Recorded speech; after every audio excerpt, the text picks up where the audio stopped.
The reason the ocean could keep global warming going lies in a brutal paradox. The very system that has protected humanity from the worst effects of climate change is now turning into one of its most powerful accelerators. For decades, the world's oceans have absorbed over 90% of the excess heat generated by greenhouse gas emissions, acting like a giant planetary sponge. This buffering effect has made global warming seem slower and less chaotic than it truly is. But the ocean's ability to store heat is not limitless, and that stored energy does not vanish. It lingers, deep within the water column, waiting to resurface. When it does, it releases that heat back into the atmosphere, amplifying temperature rises even if human emissions decline. This hidden feedback mechanism, quiet, delayed, and nearly unstoppable, could extend the era of extreme heat for centuries, reshaping ecosystems and human health in devastating ways. The physics behind it is simple, but merciless. Warm air heats the ocean surface. That heat mixes downward through currents and turbulence.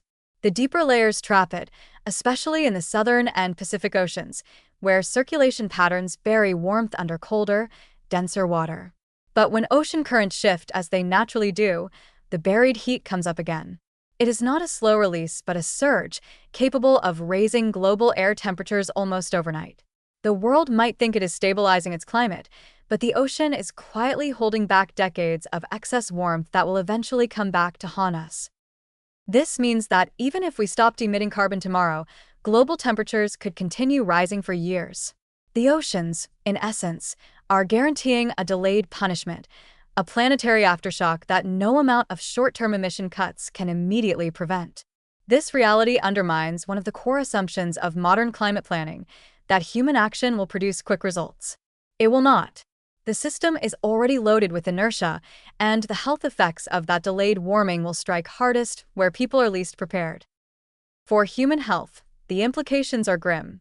Each pulse of ocean-released heat pushes air temperatures into dangerous extremes. The human body has strict limits. Once the wet bulb temperature, a measure of heat and humidity, approaches 35 degrees Celsius, sweating no longer cools the skin, and survival becomes impossible beyond a few hours. These deadly thresholds are already being reached in parts of South Asia and the Middle East.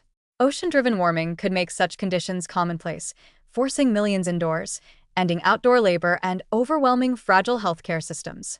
Hospitals in tropical and coastal regions are already seeing a rise in heatstroke, kidney failure, and cardiovascular deaths during marine heatwave years. In the future, these heat crises could become a permanent feature of human life. Beyond heat itself, ocean feedback loops destabilize the planet's entire disease ecology. Warmer seas spawn more intense storms and flooding, spreading waterborne pathogens like cholera and leptospirosis. Rising humidity and stagnant water allow mosquitoes to expand their range, bringing dengue, malaria, and Zika into regions that were once too cool for them.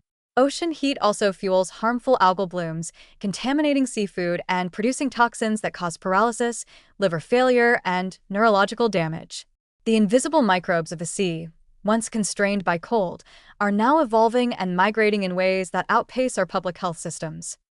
Then comes the silent hunger. Warming oceans reduce oxygen levels and kill plankton, the foundation of marine food webs. Fish populations migrate toward the poles or collapse entirely. For billions of people, especially in developing countries, this is not just an ecological loss, it's the removal of their main source of protein. The result is malnutrition, anemia, and stunted growth in children, especially in coastal communities already burdened by poverty. In this way, the ocean's stored heat becomes a vector of famine, spreading weakness and disease across generations. The danger is not only in biology, but in psychology. As heat waves intensify, as fisheries die, as floods and saltwater intrude on farmland, despair follows. Mental health collapses under constant stress, farmers watching crops fail, coastal families forced to relocate, city dwellers suffocating in humid air that no longer cools at night. Suicide rates rise during prolonged heat waves, especially among those who see no escape from the new climate reality. The human mind, like the body, has limits, and the relentless nature of ocean-driven warming erodes resilience, 1 degree at a time. Perhaps the most frightening truth is that there is no quick reversal. Once the deep ocean releases its stored heat, it takes centuries for that energy to dissipate. This means that the next few decades of human suffering are already, to some extent, locked in. The health impacts, heat mortality, disease spread, hunger, psychological trauma, will unfold even if global emissions plummet. The feedback loop has inertia greater than any policy or technology we currently possess. This should serve as a warning to governments and citizens alike. The ocean is no longer a reliable buffer. It is a slow fuse connected to our collective future. The apparent stability of recent decades has been deceptive, a calm before the planetary backlash.